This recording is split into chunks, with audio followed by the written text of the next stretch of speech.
Wonder if prices will ever come down? Fed up with the post-war world? Want to get away from it all? We offer you escape.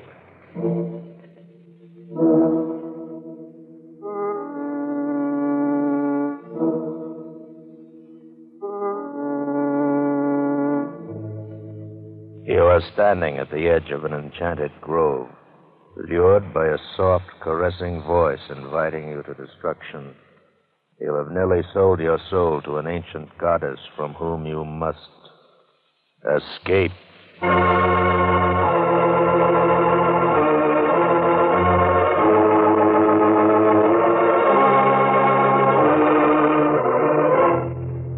Escape. Produced by William N. Robeson and designed to free you from the four walls of today for a half hour of high adventure.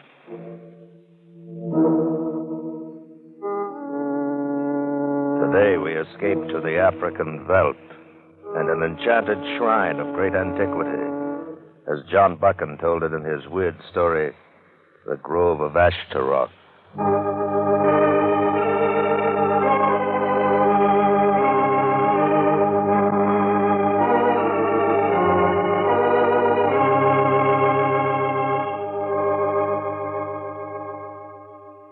We stumbled onto the place, Lawson and I, during the second day after we left Taki. We'd travel on horseback some 40 miles or so through typical African veldt, lush and green, with plenty of game and good hunting. It was late afternoon when we topped a rise and saw before us a small plateau of such beauty that we both reined in and sat staring at it, not speaking for some moments. A tiny, sparkling stream wandered through the verdant meadow grasses, and at the edge of the plateau tumbled in a crystal waterfall down to the plain below. Graceful clumps of strange trees grew here and there, and bushes blazed in a riot of bloom. I'd seen nothing remotely like it in all the miles we'd come. It stood alone, proud and lovely, an alien island in a sea of tropic jungle. Great heavens, John, in your whole life, have you ever seen anything like it? If some artist had designed that plateau, placed every tree and bush by hand, it couldn't be any more perfect. It's almost weird, isn't it? Yes. It shouldn't be here. It doesn't belong. But there isn't a plant growing over there that's like any we've seen in the rest of the jungle. Probably a difference in minerals in the soil, something of that kind. It's more than that. They're not even the same varieties. It's true. That one grove standing alone there near the edge, I've never seen trees that slender and fragile. And the bark, it looks like silver velvet. Silver velvet, huh? That's quite an idea, John. Yes, I guess it is at that. Anyway, those doves seem to like it. They never stop circling over that one particular grove. They're probably nesting there. A flock of white doves circling over a silver grove. But, there's something vaguely familiar about that. Yes, there is. John, can you make out some kind of a dark shape there through the trees over toward the center of the grove?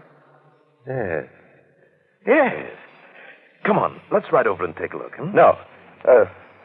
Not now. Huh? Why? I mean, you'll have plenty of chance to see it later. What are you trying to say? John, I'm going to build a home here. A home? Out here in the middle of the jungle, miles from... I'll build a road in from Taki. I've got money enough and no one but me to spend it. I've always wanted to live in Africa. Always, Lawson? Or for the last 5 minutes? It doesn't matter. Somehow, even though I'd never seen it, I've dreamed of this spot all my life. I've got to live here. Want to live here, I mean. But so quickly, at least think it over first. No, I don't have to think it over. I know what has to be done. John, it's here that I build my tabernacle.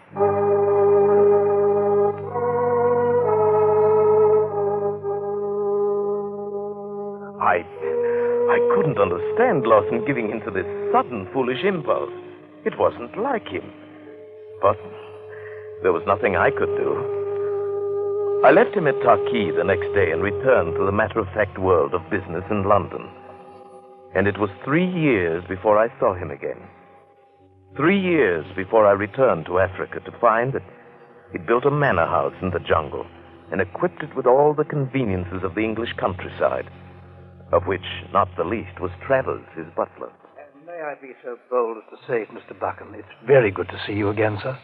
You bring a breath of old London out of this heathen foreign country. Well, thank you, Travers. It's good to see you again. This is some different from the old granite front on Grosvenor Square, isn't it? Indeed it is, sir. A great many things are different. Yes. Mr. Lawson's turned this jungle clearing into a paradise on earth. If you'll pardon me, sir, I think paradise is not quite the word. Oh, well... Perhaps I'd better tell the master you've arrived, Mr. Buchan. He's been lying down. Oh, not ill, I hope. I'll tell him you're here, sir. Travers left the room, and I waited alone, wondering at the strangeness of his manner. I had finally decided it must be induced by homesickness. I looked about me, as impressed by the austere magnificence of the library as I'd been by the grounds outside. There was an imposing mantelpiece of ebony at one end, and on it was placed an object elegantly fashioned of alabaster in the form of a half moon. It was curiously carved with signs of the zodiac. There was something compelling, almost unearthly about it. Fascinated, I reached out my hand. I should not touch that if I were you. Huh? Oh, Lawson! I didn't hear you come in. How are you, John? Oh, fine, Lawson. Couldn't be better. You? Shall we sit down? Why, yes. Thank you. It's wonderful seeing you again, old man. Been wanting to get down here for the last 3 years, but you know how it is in London. Time gets away from you, and the first thing you know... Yes, of course. Cigar? No, thank you. Not now. When I finally did get the chance, I couldn't even wait for an answer from you. I sent a wire and then followed it right on down. Yes, it surprised me a bit. Haven't had a visitor here for the last 2 years. Oh? Well, then that explains why Travers talked the way he did. I thought it must be... What do you mean Travers talked the way he did? What did he say? Lawson, what's wrong with you? He didn't say anything. Well, he'd better not. I'm afraid I... Forget it.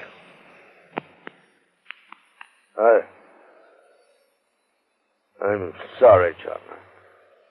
I haven't felt very well the last few days. Well, that explains it. I say, at least you seem to be eating all right. You're actually getting a bit plump. Actually, I'm fat. Gross, flabby, and obscenely fat. Isn't that what you really mean? Well, no. I was only joking. Never mind. What do you think of the place, John? The place? Why, it's amazing. It's beautiful. No one could ever believe it without seeing it. I doubt if there's another place like it anywhere in the world. You're right about that. There isn't another place like it anywhere in the world. Oh, that reminds me. I noticed you left the grove as it was without bothering it. Tell me, did you ever find out what it was we saw that afternoon? Yes. Yes, John, I found what it was. Well? John, I have an overseer here named McJobson, quite a competent man. I want you to leave with him in the morning, take a 3 or 4 day hunting trip. He knows the country. He'll find you plenty of game. Oh, but I came here to see you. I'm fighting a bout of fever. Happens every so often. I'll be all right by the time you get back. Oh, now, wait a minute. If you're sick, I'm certainly not going to run. You'll do what I tell you. Lawson. I'm sorry to talk this way, but I know what has to be done. All right, Lawson. Whatever you say. Good. Settle it. Believe me, John, I know what's best for me. Yes. I'm sure you do. Another thing, John. That carving that sits on the mantel, I must ask you not to touch it. It's quite old and rare. I should not like anything to happen to it.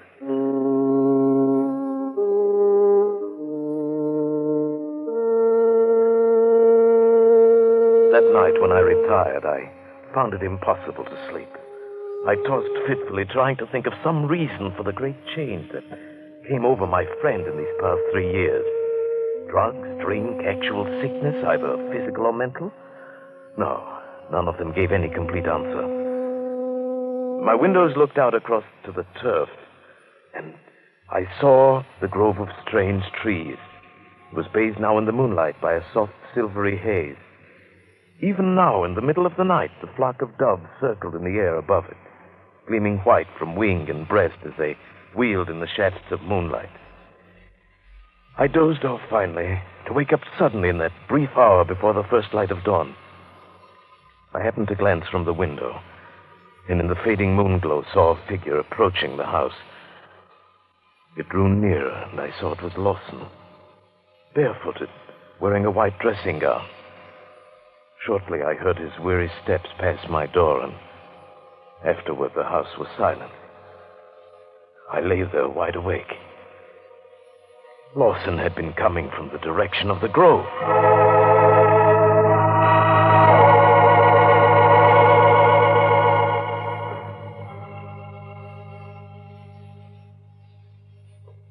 Good morning, Mr. Bucket. Oh, morning, McJobson. Oh, sit down. Thank you, sir. Now, in regards to that hunting trip we talked about, I can offer you a choice of 2 or 3... No, never mind. I'm not going on any hunting trip. But last night we decided That was last night, McJobson. Tell me, how long has Mr. Lawson been sick?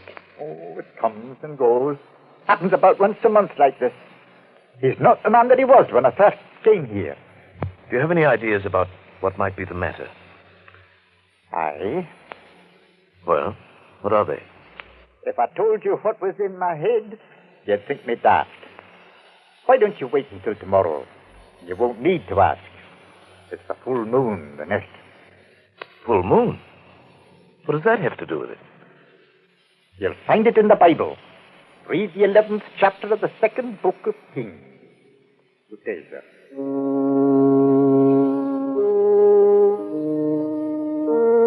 I found a Bible in the library and thumbed it open to the passage he'd mentioned. I read through it once without understanding. And then one sentence seemed to leap out from the page. For Solomon went after Ashtaroth, the goddess of the Sidonians. Ashtaroth. Ashtaroth, of course, Ashtaroth.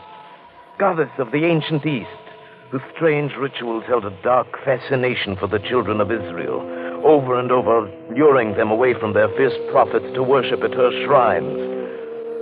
The white doves of Ashtaroth circling the shrine of her silver grove. Why, then the grove at the end of the turf must hide a lost shrine dedicated to her worship. But what of Lawson? Did his blood carry one fraction from old Israel with the same ancient weakness to hear and answer the call of the goddess? Did he become an acolyte of Ashtaroth? What weird rites did he perform in the grove at night? And then I remembered tonight. The worship of Ashtaroth had always reached its climax on the night of the full moon.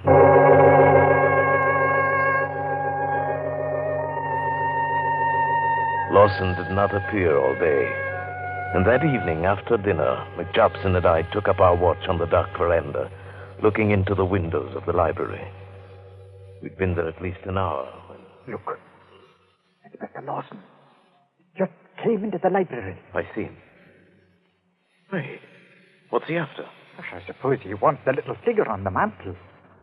We watched him take the carved half-moon of alabaster and slip it into the pocket of the robe he was wearing. Then he turned and left the room. In a moment, he came out the front door and walked off across the turf in the moonlight. You'd best give him a bit of a start and then follow him. No, he'd see us for sure in that moonlight. I do not think so. He'd not look back now, sir, if there were 10 of us following. McJobson, what is it all about? You've read the book? Yes. Yes, it's the ancient goddess Ashtaroth, but what is the ceremony? What does he do, and what is it that made him the way he is? The ceremony you'll be seeing, Mr. Buchan. As to what has made him like he is, he does an evil thing, and all the while he knows it to be evil. He cannot help himself, and he knows that, too. Yes. I think I see what you mean. We'd best be going now. He's gone into the grove.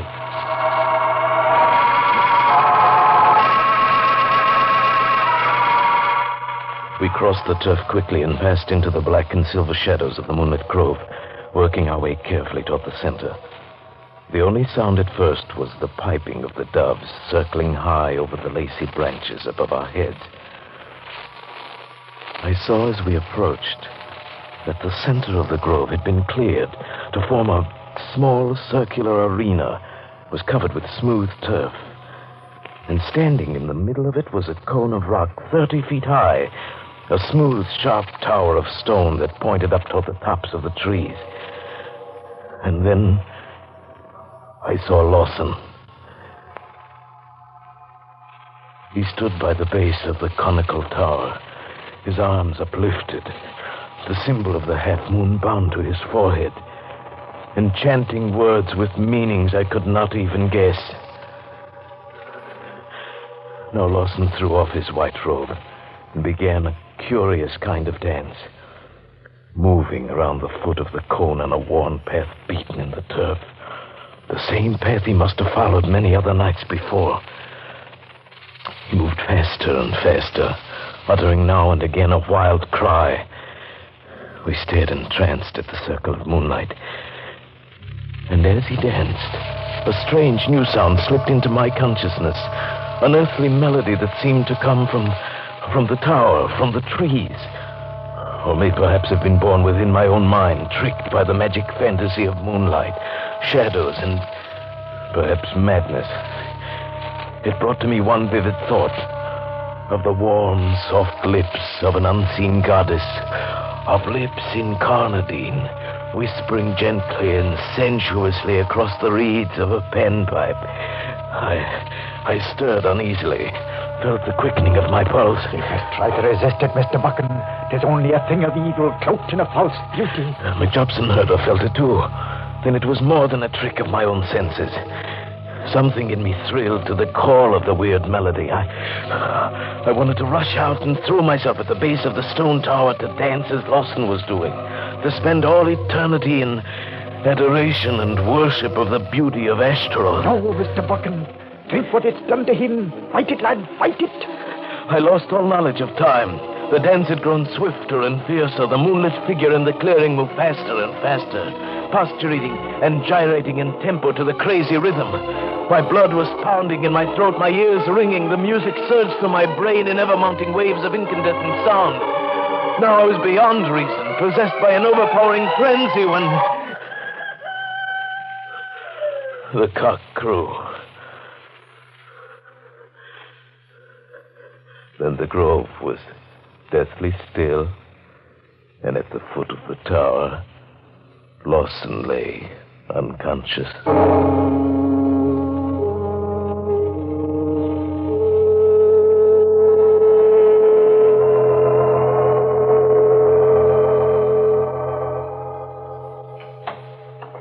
How is he, Mr. Buchan?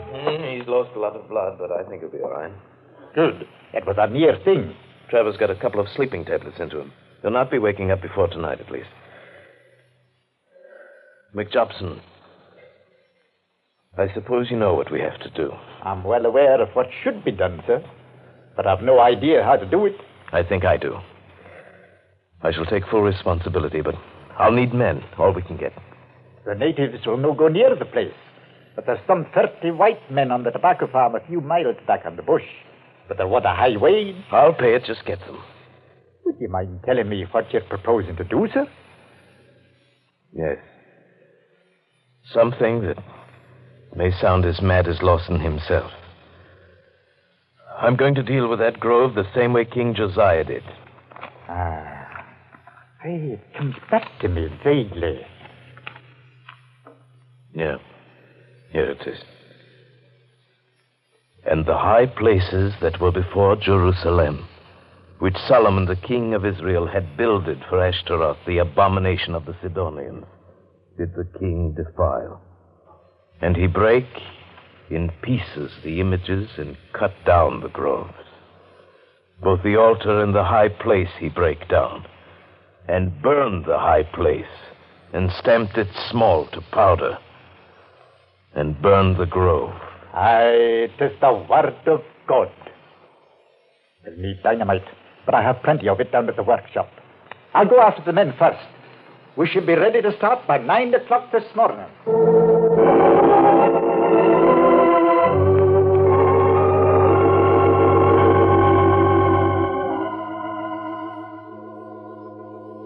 It was just past 9 when we entered the grove, carrying axes and a couple of shotguns, and driving several teams of oxen. A light breeze had sprung up, and it whispered and rustled in the branches of the silver trees.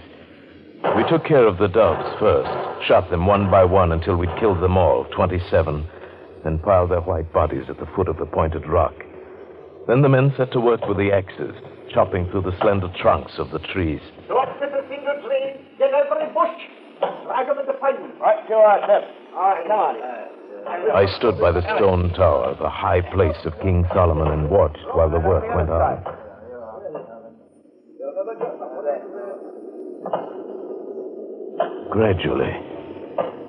Gradually born perhaps in the sighing wind, a strange fancy crept into my mind. Oh, no. Please don't. Please, no. I fancied I could hear a voice coming from the tower, from the trees. This voice was soft, warm, and pleading. Listen with your heart. Can the spirit within you not hear and feel? The heart of all sorrow was in that voice, and the soul of all loveliness. Distant, tenuous, with all the bodiless grace of a goddess older than time and desire. Please, listen. Can you not know that I am beautiful, and once gone, and gone forever? I could not believe that I was imagining this soft and lovely voice. I felt a sudden and overpowering adoration for this exquisite creature who whispered in the breath of the wind. I wanted to call out to the men, order them to stop desecration of her home and sanctuary. Then I thought of Lawson, of what he'd become, and I fought back the impulse. How can you judge who knows so little? One who is part of the whole divinity of nature. No, I won't. I can't listen to you. Look at me but once with the eyes of your heart, and you'll belong to me forever. No. Please, no. You have killed my doves, covered their white breasts with blood. Are you not yet satisfied? It's got to be done. It's got to be done. No, please. You could stop now and leave the high place. New trees would grow, and other doves would come and nest in them. But I can't. What do you say, Mr. Buchan? I couldn't quite hear you. Oh, nothing. Nothing at all. Well, I'm ready to put the dynamite around the tower here, if you'll move back a little way. McJobson,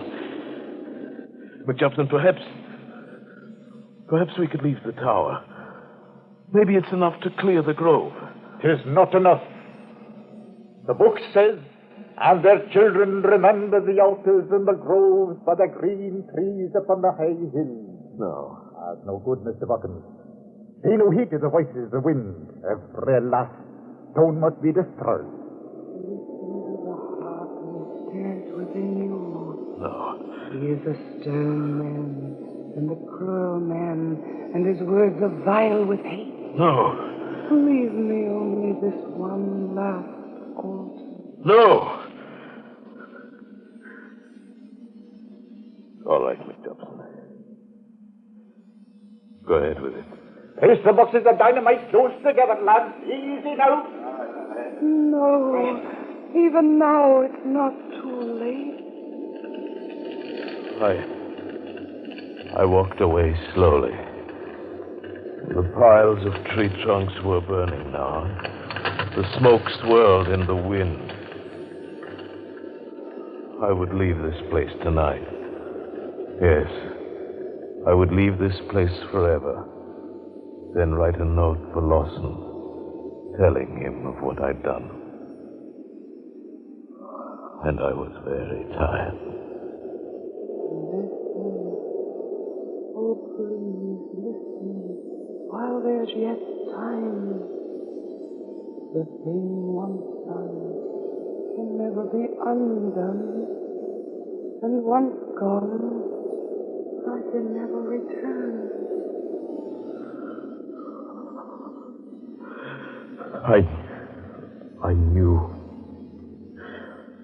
I knew that my act, my reason told me all these things. I knew that this act that I'd committed had saved Lawson, had saved his life and perhaps his reason. And yet I wondered if perhaps in so doing I was not driving from its very last refuge on earth something that was so rare and lovely. If perhaps I was not destroying a very beautiful thing, a very beautiful thing forever. Stop now. Please, oh, please. All right. Color go. No. Oh, no. No. No.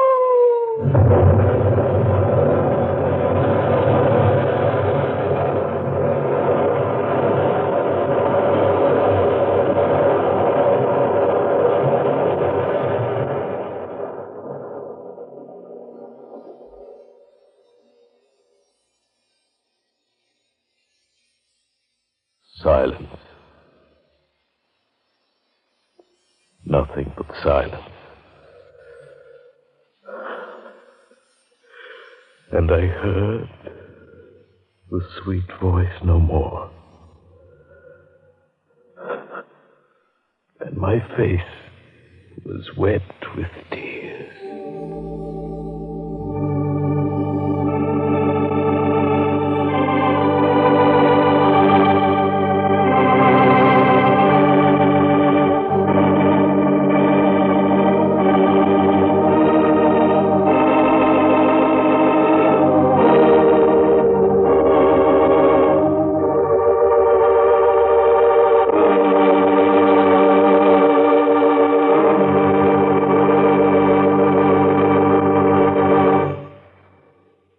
Escape. Produced by William N. Robeson, directed by Norman MacDonald, today brought you The Grove of Ashtaroth by John Buchan. Adapted for radio by Les Crutchfield, with Paul Frees as Buchan, Bill Conrad as Lawson, Kay Brinker as Ashtaroth, Raymond Lawrence as McJobson, and Eric Snowden as Travers. Music was conceived by Cy Fewer, with Eddie Dunstetter at the console. Next week. When you're tired from working all week, when the weekend offers little diversion, next week at this time, when your problems seem just too much for you, we offer you Escape.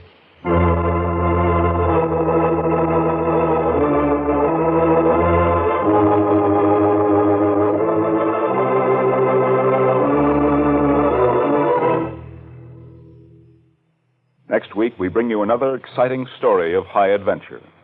This is CBS, where 99 million people gather every week, the Columbia Broadcasting System.